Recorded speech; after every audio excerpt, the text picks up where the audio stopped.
More than 100 women were allegedly killed last year in incidents across the UK involving a male suspect or perpetrator. BBC researchers found that in 2/3 of cases where a male suspect has either been convicted or admitted the killing, the victim was a partner, ex-partner or relative of the man who killed her. Charities say domestic abuse remains a hidden crisis. Tara Welsh has the story and a warning. There are distressing details in her report. Excited schoolgirls celebrate the last day of term. Teenager Izzy smiles at the camera along with her good friend Sabina.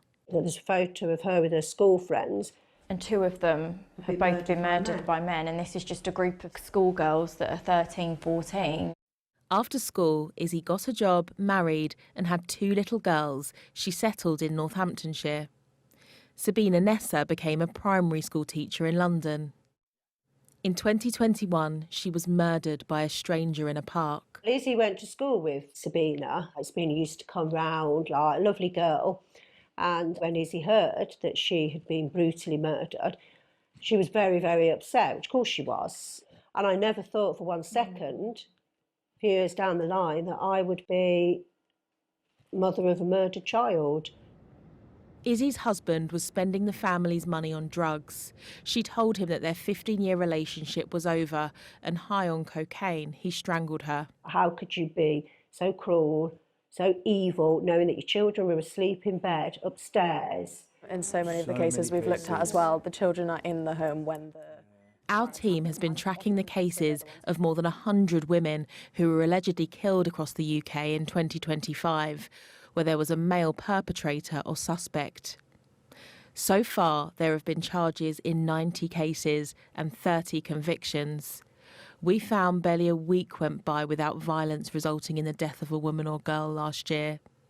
Many were killed in the home and most knew their killer. It's the behind closed doors. Abuse is such a taboo subject and we don't speak about it a lot in society, despite how prevalent it is.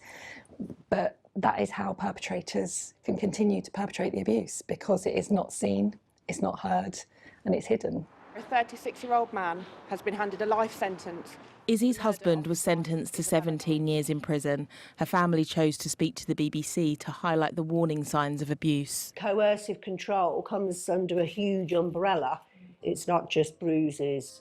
We now know that he hid her makeup. Yeah, you found that out, didn't you? And he threw her hairbrush in the bin when she would be going out with friends. He'd call her names, horrible names. Sabina's murder and the deaths of others killed by strangers brought women out to the streets to protest 5 years ago. Our findings show, for many women, the danger is in their own home. Tara Welsh, BBC News. And if you've been a victim of violence or abuse, details of help are available at bbc.co.uk/action line, or you can call for free at any time to hear recorded information on 0800 888 809.